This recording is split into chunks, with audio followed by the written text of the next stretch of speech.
नमस्कार दोस्तों, the Balaji fact में आपका एक बार फिर से स्वागत है। दोस्तों, आज हम बात करेंगे बिजली के बारे में। आसमानी बिजली क्या होती है, कैसे गिरती है, गिरने पर इसके क्या नुकसान होते हैं तथा कौन सी सावधानियां रखकर हम ये बता सकते हैं कि बिजली से हम बच जाए। दोस्तों, वीडियो के अंत में बिजली से जुड़ी हुई बहुत सारी रोचक तथ्यों के बारे में आपको हम बताएंगे, इसलिए आप वीडियो को पूरा देखिए।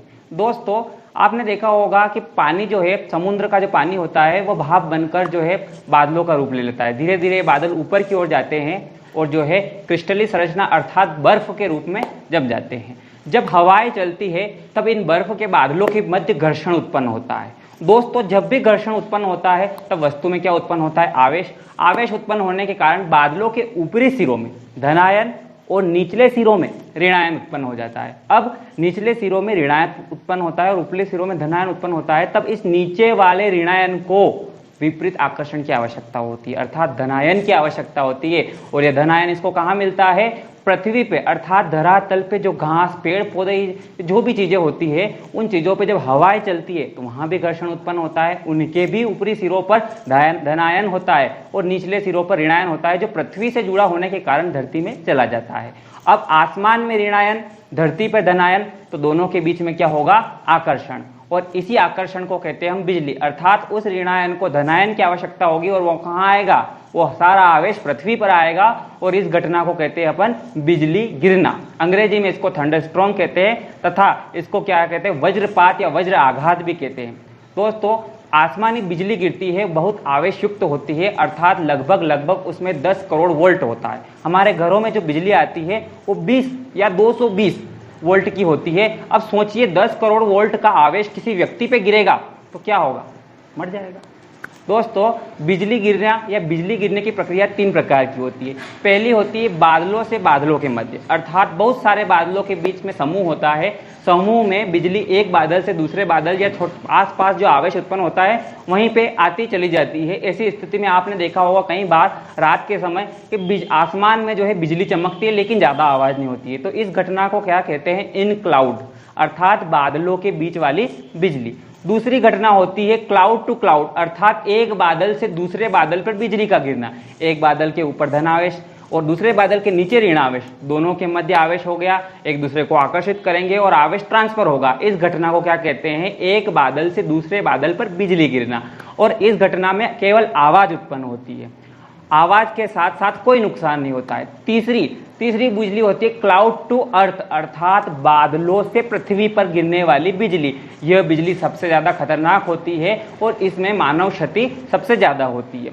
क्या होता है दोस्तों इसमें कि जब बिजली का जो आवेश रहता है वो पृथ्वी की ओर आकर्षित होता है, लगभग इसका तापमान 27,000 सेंटीग्रेड से लगाकर 30,000 सेंटीग्रेड तक का होता है। इतना तापमान होता है जो कि सूर्य की सबसे अंतिम परत होती है कोरोना, उसका भी तापमान 6,000 डिग्री सेंटीग्रेड तक होता है, लगभग उससे भी 5 गुना ज़्यादा तापमान होता है। जब ये बारिश को चीरते हुए पृथ्वी पर आता है तो गर्म होने के कारण जो है बारिश की बूंदें तीव्र गति से दूर भागती है। अर्थात जैसे आपने देखा होगा कि सब्जी की जो कढ़ाई है उसमें तेल है और हम पानी का छींटा डाल तो कैसी आवाज आती है, एक छींटे से इतनी आवाज आती है, तो इस आवेश से कितनी आवाज आती है। तो यही कारण होता है बिजली गरजने का, इसी कारण बिजली गरजती है। तो जो क्लाउड टू अर्थ वाली बिजली होती है वो सबसे ज्यादा लोगों को नुकसान पहुंचाती है। अब आप देख लो इससे बचने के क्या उपाय है। बेंजामिन फ्रैंकलिन ने एक बिजली से संरचनात्मक रक्षात्मक एक तंत्र का रचना की है जिसे कहते हैं तड़ित चालक। तड़ित चालक एक लोहे की राड होती है जिसका संबंध अर्थ अर्थात पृथ्वी से होता है। जैसे ही आकाशीय बिजली उस पर गिरती है वो तुरंत सारी बिजली को एक ही झटके में पृथ्वी तक पहुंचा देता है, अर्थात इससे कोई भी नुकसान नहीं होता है। तो इस घटना को क्या कहते हैं, तड़ित चालक, जो आपने कई सारे बड़ी बड़ी इमारतों में देखा होगा। दोस्तों, बिजली गिरते समय हमें कुछ सावधानियां रखनी पड़ती है। जैसे आपके समय बारिश के टाइम पे जब बिजली कड़कती है या ऐसी स्थिति हो तब आपको मोबाइल पर बिल्कुल भी बात नहीं करना है। क्यों? क्योंकि मोबाइल जो जुड़ा रहता है टावर से, और टावर एक धातु का बना रहता है, आकाशीय बिजली एक आवेश होता है और आवेश को सबसे पहले किसकी आवश्यकता होती है, धातु की। उसको तुरंत जाना रहता है, इसलिए वो कहां से जाएगी, नीचे थोड़ी जाएगी, डायरेक्ट टावर पे गिरेगी और चली जाएगी। अब ऐसी स्थिति में आप छत पे लगे हुए हैं, छत पे बातें कर रहे हैं, मेले बाबू ने खाना खाया, ये जो भी कर रहे हो, तो ऐसी स्थिति में आप रहोगे, नहीं रहोगे, आप तो जाओगे, आपका बाबू भी बहरा हो जाएगा। तो दोस्तों, ऐसी स्थिति में आपको कतई भी छत पे जाकर बातचीत नहीं करनी है। जब बिजली गिरती है तो ऐसा नहीं कि आप खिड़की पे जाकर देखोगे अगर बाहर कैसी बिजली गिर रही है तो पता चला बिजली ने ही आपको बाहर खींच लिया। तो दोस्तों आपको बिजली गिरते समय खिड़की वगैरह दरवाजे वगैरह पे इतनी देर नहीं लटकना चाहिए। रही तीसरी बात, हरे पेड़ पौधों पर बिजली ज्यादा या दुधारू पेड़ पौधों पर बिजली ज्यादा क्यों गिरती है? तो स्वाभाविक सी बात है, अभी हमने बात की थी भैया आवेश उत्पन्न होता है, जब आवेश 20 फीट ऊपर ऊंचा हो रहा है, उठ रहा है, तो पृथ्वी बिजली पागल थोड़ी है जो पृथ्वी पे जाएगी डायरेक्ट वहां पे जाके तुरंत पृथ्वी में चली जाएगी। तो ऐसी स्थिति में भी आपको पेड़ पौधों के नीचे नहीं जाना है। पता चल रहा है बिजली गिर रही है, आप पेड़ की तरफ भागे जा रहे हो, सबसे पहले आप ही निपट लिए, दूसरे बच गए जो पेड़ के पास नहीं गए। तीसरी स्थिति है घास के मैदान। जब बिजली कड़कती हो, बिजली गिरती हो, तब आपको घास के मैदानों में दौड़ना नहीं चाहिए। दौड़ते समय हमारे पैरों के बीच घर्षण उत्पन्न होता है जिससे भी बिजली आपके ऊपर गिरने की संभावना ज्यादा है। ऐसी स्थिति में आपको उसी जगह बैठ जाना है या फिर वहां पर कोई सी भी ऐसी एक्टिविटी नहीं करनी है। आप यदि कार के अंदर हो तो आप सुरक्षित हो। रही बात हवाई जहाज पे, तो हवाई जहाज पे जब बिजली गिरती है तो हवाई जहाज जो है एक कर्व शेप में बना रहता है, टाइटेनियम या एल्यूमिनियम की शिप का, जिसमें बिजली जैसे उसके ऊपर गिरती है चारों दिशाओं में बिजली फैल जाती है। हवाई जहाज को कोई नुकसान नहीं होता है। अब दोस्तों हम बिजली के बारे में कुछ रोचक तथ्य या रोचक जानकारियां बताएंगे। दोस्तों आप लोगों ने, हमारी धारणा रहती है कि भैया बिजली कांच के बर्तन पे गिरती है या फिर बिजली जो है काली जुबान वालों पे गिरती है या फिर कोई ऐसी स्थिति में पैदा हुआ व्यक्ति जिस पर बिजली गिरती है। तो ऐसा कुछ नहीं है। बिजली एक आवेश रहता है और एक आयन से दूसरे आयन की ओर ट्रांसफार्मर होता है, इसमें ऐसे कोई मान्यता नहीं है। दूसरी बात, पुरुषों पर बिजली 80% गिरती है और महिलाओं पर बिजली 20% गिरती है। क्यों?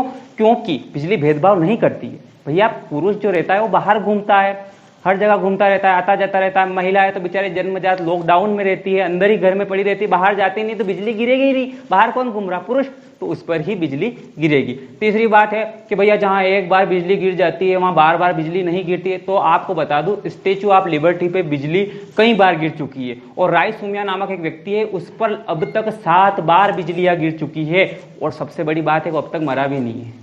दोस्तों तो ये थे बिजली से बहुत सारे होने वाले नुकसान। ऐसे ही कई सारे वीडियो या ऐसे ही कई सारे रोचक तथ्यों को देखने के लिए आप बने रहिए हमारे साथ। कैसे लगा आज का हमारा वीडियो आपको कमेंट सेक्शन में जरूर बताना। और रही बात, सब्सक्राइब जरूर कर देना। एक विशेष निवेदन है, आप शेयर करो कोई दिक्कत नहीं, लेकिन वीडियो को पूरा देखकर। धन्यवाद। जय हिंद, नमस्कार।